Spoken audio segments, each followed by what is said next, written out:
Sorry about that. I accidentally clicked the button to stop recording.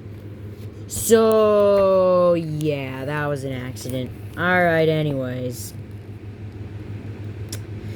Profile. Zombie. Zombies aren't much of a threat unless they can bump into a large group of them, but they can inflict damage by touching you.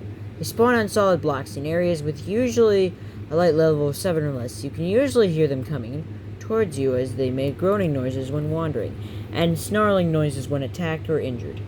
Hostility level, hostile. Tip.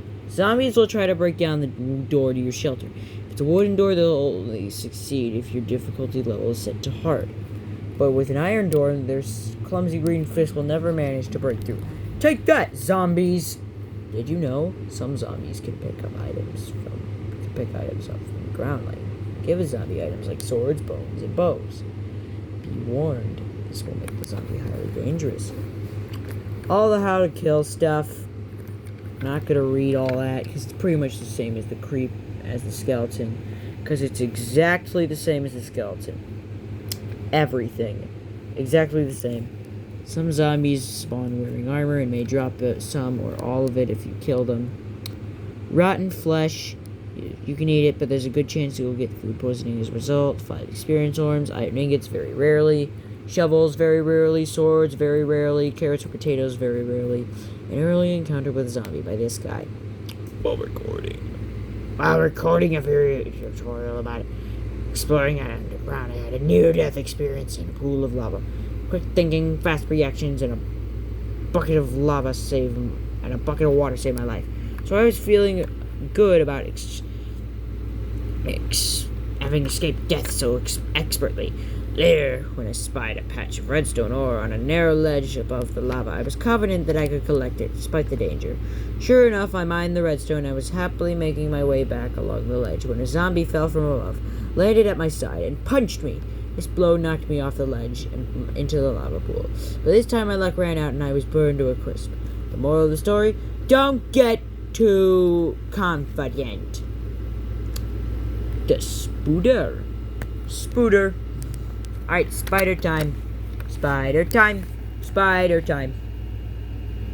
Spiders are hostile when the light level is around 9 or less, so they are only a threat to you at night or in dark areas. Once hostile, however, they will remain that way, even when day comes. Wrong, not anymore. They spawn in areas with a level of 9 or less. With a light level of 9 or less, and they can see you through solid blocks. They can also climb walls and jump large distances. You can hear them coming as they make a hissing sound. Watch out for the red eyes glowing in the dark. They could also rarely spawn as invisible. They could also spawn invisible. There's also a very low chance they could be invisible. Sorry, I keep repeating myself sometimes. Hostility level, neutral in daylight. Hostility level, hostile in low light areas. Hostile, out to kill, same as thing as the creeper. Except for the set on fire with a flint and steel. If you do that with a creeper, it will explode. You try to do that with a creeper, it'll explode. Drops string, which can be used to make bows, fishing rods, and wool. 5 experience orbs. Spider eyes when killed by a player directly, which can be used to make certain potions. Very advanced stuff. How to kill a spider. The most efficient way to kill a spider is with well-timed blows from a sword, since it will continue to lunge towards the player once aggravated. With 16 units of health, a spider takes fewer hits to kill than a zombie, but its agility allows it to strike more often. A bow and arrow can be effective from further away, but in close combat, due to the bow's charge-up time, a spider will often land multiple attacks on it before you are able to fire off a kill shot. Did you know, occasionally a spider will spawn with a skeleton on its back, forming the dangerous spider jockey, the thing that can jump, climb walls, and shoot at you with arrows. Usually if you have a bow and arrow, an armor and have a bow and arrows, you should have plenty of space. You should make a run for it if you spot a spider jockey. It can kill you in seconds. Profile, Emerden. The Emerden. I love this guy. I like these dudes because they're all scary. Because they are spooky. They scream if you look at them. Because they scream if you look at them. Endermen are rare neutral mobs, but they will attack at you if provoked. You're in trouble if you attack them first. If you accidentally catch them in your crosshairs at night, since looking at an Enderman from the upper legs upward is taken as a sign of hostility. When an Enderman attacks, it will open its mouth and shake as it rushes towards you. They can teleport too, which makes it almost impossible to escape from them.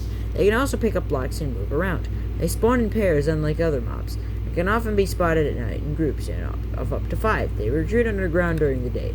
Hostility level, neutral if left alone. Hostility level, hostile if attacked or stared at. Oh yeah, and by the way, if you continue to stare at an Enderman, after you've accidentally stared at it, it won't attack. It won't attack until you look away from it, okay? If you put a pumpkin on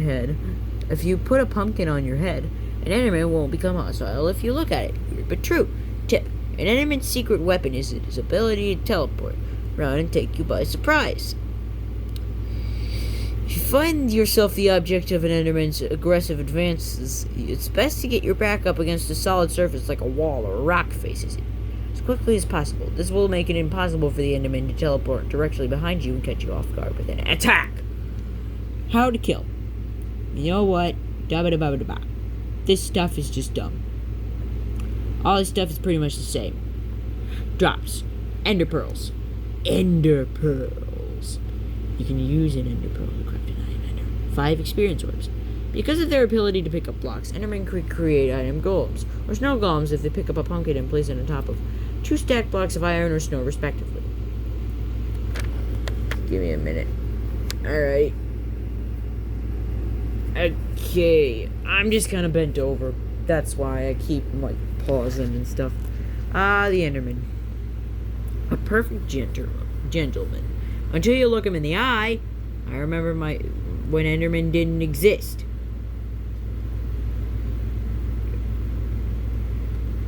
Which made my first encounter with one all the more terrifying. At that time, I had counted his victories against the many familiar monsters under my belt. I felt I was the unrivaled champion of the realm. And then I met an Enderman.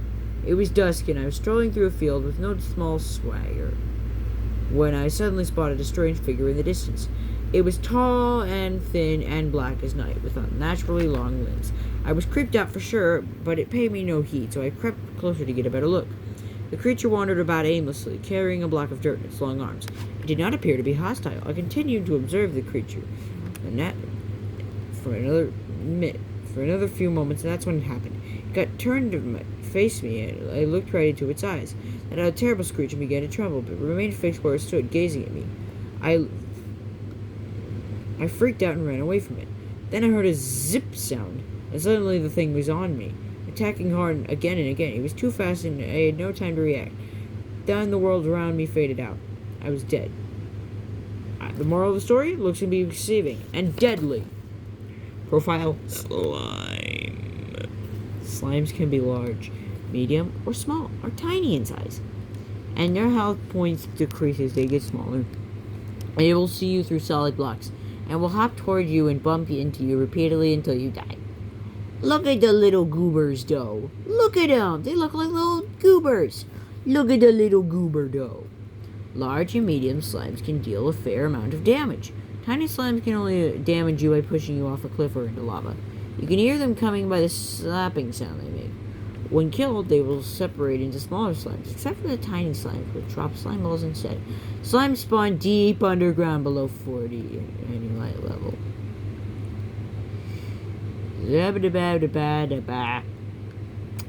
How to kill. I'm not going to read that because it's all the same, except for they'll lead it into water. They can't swim. Wait, slimes can't swim? I didn't know that. Did you know? Once they spot you, slimes will head straight for you regardless of the direction you're traveling. This means you can lead them off into danger to get rid of them. Try leading them into lava or over a cliff. Tiny slimes will drop drops. Tiny slimes will drop 0 to 2 slime balls, which can be used to make mammoth cream, used in brewing potions, and sticky pistons, used to move blocks. Tiny slimes will also drop 1 experience orb. Medium slimes will drop 2 experience orbs, and large slimes will drop 4. How to kill slime. So long as a player keeps a reasonable distance from slimes, they remain relatively easy to kill. When attacking a slime at the largest size, always bear in mind that it will split once enough damage has been dealt, and keep a safe distance to avoid being swarmed, because only the larger slimes can deal damage to a player. It's best to focus attack on those before moving on to the smallest ones. Plus, they have literally half a heart of damage, so you can punch them to death. So you can punch them.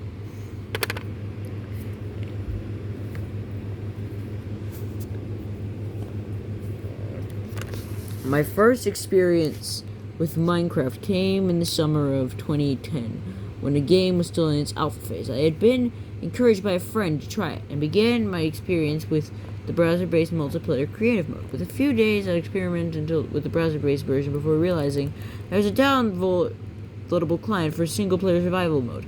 I had only watched a couple of Minecraft videos on YouTube at this point, and possessed only the most basic knowledge regarding overall gameplay strategy, but I decided to take the plunge. I loaded up the game and generated a new world. My character ended up on the hillside next to a beach with a very sparse supply of trees. I had a limited understanding of tasks a player should strive to accomplish before the day's end, and a distant lack of understanding of time and location. So I decided to begin by exploring. Needless to say, my priorities were slightly out of order. Rather than beginning by harvesting the small amount of wood around my spawn point, I set out to find the coolest natural formation I could claim it. I could claim it as my home base. After about 10 minutes of over exploration, I stumbled upon an overhang formation that I was happy to call home. The only problem was that with less than 5 minutes of daylight remaining and no trees inside, I was in a bit of a bind. Panic set in. I had found this great location to set up shop, but now I'd be forced to abandon it in search of wood. I found few trees relatively quickly, but night was approaching fast. Due to my lack of experience, I ended up with only a set of wooden tools before nightfall, and nothing more. As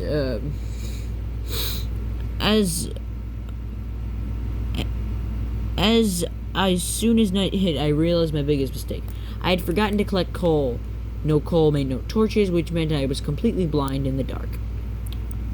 Up until the adventure update, night was pitch black, no brightness slider, no natural moonlight. I stood helpless in the pitch dark, listening to faint sounds of zombies in the distance. Thinking they were coming to attack me, and I began to walk for my life. Now I realized that so long as you stand still, mobs won't spawn within 24 blocks of you, and they won't pursue you until you get closer. In retrospect, I realized this only further aggravated the situation. Things spiraled downhill pretty quickly from there. An arrow from a skeleton I couldn't see, punches from a zombie vaguely online in front of my body, attacks from a creeper, all leading up to the dreaded hiss boom from a creeper that sent me to the respawn screen. There's no beds in Alpha, so I went back to my coastal hillside spawn to search again for my short-lived home base. This time, however, I'd be sure to do things differently, so as not to let history repeat itself. And then there's the YouTube clip at the bottom. Improve your shelter in 5 easy steps. Now that you've made it through your first few nights, it's time to make some home improvements. You need to make your shelter as strong and secure as possible. Whilst enduring, you can see what's going on outside. Try these 5 easy steps to turn your emergency shelter into a home you can be proud of. Expand. Dig deep into your rock face to create more room and or build an outward at the front of your shelter, 2. Craft wooden doors.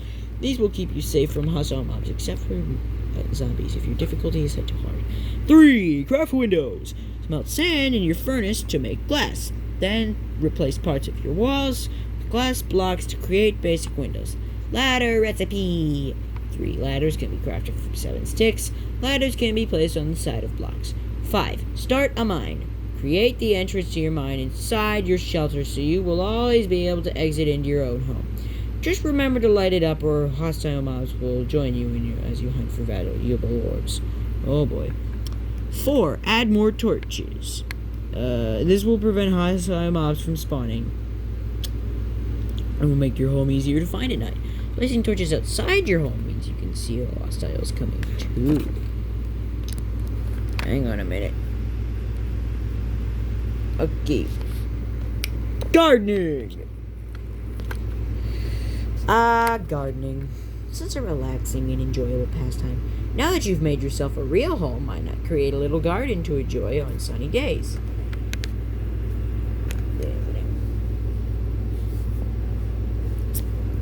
Fence recipe. First, fence off an area to use as your garden. Right next to your home is ideal. That way it's on your doorstep and you can duck inside your shelter if you spot a hostile mob. 2. Now lay out a path on using either wooden planks or stone. Then collect flowers and tree saplings and plant them in your garden. 3. Create a pond by digging a hole, then collect water from a nearby water source with a bucket. You can find them at some lily pads. 4. Bench recipe. Make a bench out of planks of wood arranged in a stairs formation.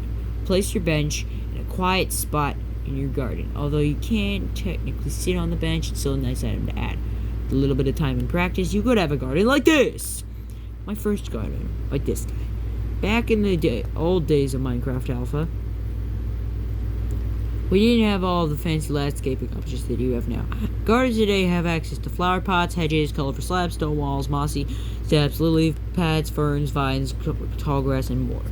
Alas, my first garden was plain and sad-looking affair with gravel path bordered by red and yellow flowers and surrounded with a wooden fence. Despite it by its blandness, I was proud of my little garden, though I don't think my neighbors shared my enthusiasm. In fact, they seemed almost offended and were bent on its destruction. But what do you expect when your neighbors are creepers? In the end, the neighbors got what they wanted. My garden was transformed into a gaping crater, probably for the best. And the moral of the story? Sometimes blessings are disguised as creeper craters. Oh, poor guy. I feel bad for him. Hopefully he's gotten better. Let's see how long we have left. Hang on, I gotta check. Alright. We have a bit more. We have quite a bit more. Alright. Okay. And dude.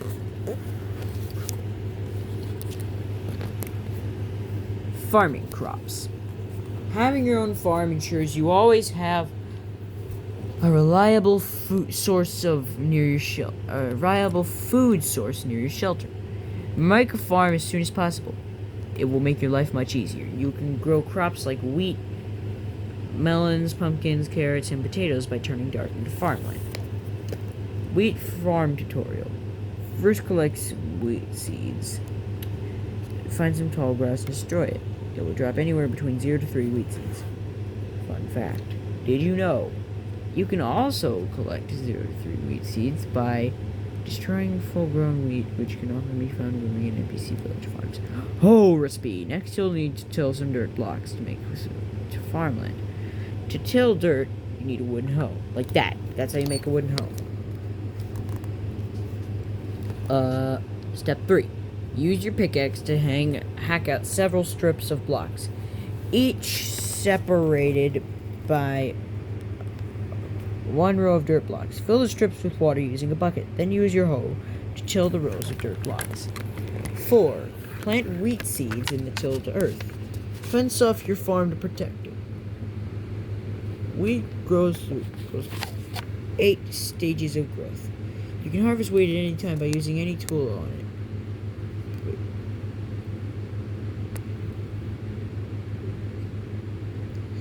But this will only yield wheat crop when it is in the final stage of growth, which can be used to breed animals, see the next page, and can be crafted into bread, cake, and cookies. Yum! If you plant your wheat seeds on hydrated blocks of farmland, they will grow quicker, but if you can't find water, wheat seeds will eventually grow on unhydrated blocks too. Bone meal recipe. Adding bone meal to your crops will bring them to their full-grown state immediately. You can make bone meal by putting bones on a crafting grid. Tip. What helps wheat grow? So put torches next to your wheat farm to help it along at night. Growing melons, pumpkins, carrots, and potatoes is very similar to growing wheat. Just plant them in your farmland and wait for them to grow. We're almost at the end, guys. Breeding animals. You can use food to encourage passive animals of the same species to breed and make cute baby animals. It's a good thing to breed animals because it ensures they won't die out. Animals don't respawn when you kill them. Once Fatted animal will enter love mode. If a nearby animal of the same species is also in love mode, the pair will breed. You'll know an animal is in love mode when little red hearts appear out of the top of its head. The two animals will look like they're kissing for a moment, and red hearts will continue to appear. When they break apart, an adorable baby animal will be standing between them. Aww. The food needed to encourage animals to breed varies depending on the species. Most animals respond to just what type of food. There's all the foods. Did you know, if you dye a sheep before breeding them, the resulting baby sheep will also be dyed. It will either be the color of one of its parents, or a combination of the two if they are compatible. Colors. Blue and pink don't mix, but red and yellow do. A baby animal will follow its parents around for 20 minutes before getting bored and wandering off to do its own thing. Tip. Animals in love mode will be fairly near each other to breed, and often don't notice each other if they aren't close enough. If you're in a large open area, build a pen and herd them inside first. Once an animal has bred, it won't be able to enter love mode again for 5 minutes. Armor. As you know by now, the world of Minecraft is a tough place. Fortunately, you can craft a helmet, a chestplate, trousers, and boots to protect yourself and increase your defense points. Wearing armor will provide you with a level of protection from certain common forms of damage listed below. Mob attack, enemy player, or touching fire or lava, touching cacti, explosions. Cool guys don't look at explosions. You can get all types of armor except for gold armor through villager trading. Did you know? Half a shirt is equal to 1 defense point. Each defense point reduces the damage to the player by 4%. So, yeah. Types of armor. Armor can be made from leather, iron, gold, or diamond. Each substance offers a different level of protection, with leather armor the weakest and diamond the strongest. There's nether right now. Crafting armor. Let's use iron armor as an example. You will need 24 iron ingots to make a full set of iron armor. Chestplate recipe. Defense, 6 points. Trouser recipe. Helmet recipe. Boots recipe. You'll see 4 armor slots in the top left corner of your inventory. Drag your finished armor into the appropriate slot and it will appear on your body. Remember, an armor absorbs damage, its durability decreases. As an armor absorbs damage, its durability decreases. Eventually, it will have no durability left, and you'll need to craft a new set. Your armor bar will automatically appear above your health bar as soon as you're wearing armor. Keep an eye on your armor to check how much durability is left, and make sure you have a replacement set ready for when it gets low. Chainmail armor also exists, although this can't be crafted. You can only get chainmail armor if your mob is wearing it and then drops it, or through trading with villagers. Exploring. Now that you've become familiar with the game, it's time to test your survival skills and explore a little farther from home. Here are some exploration tips to get you started and minimize your chances of getting lost. Beacon. Mark your shelter with a beacon. This guy created a simple beacon from his tower of dirt blocks and a torch, and this design is now widely used in Minecraft. Nah, we all just thought of that ourselves. Torches.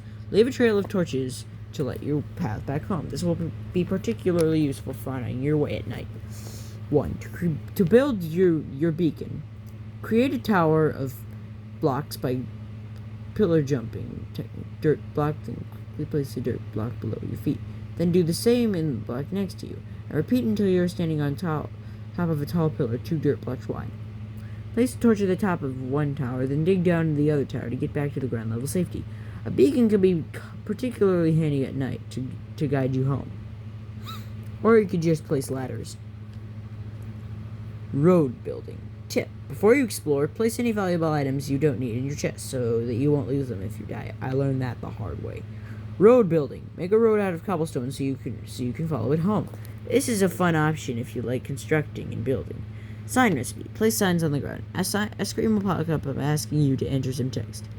You can add arrows to tell you, text to tell you where you are, and arrows to lead you back to your shelter. Finding your way.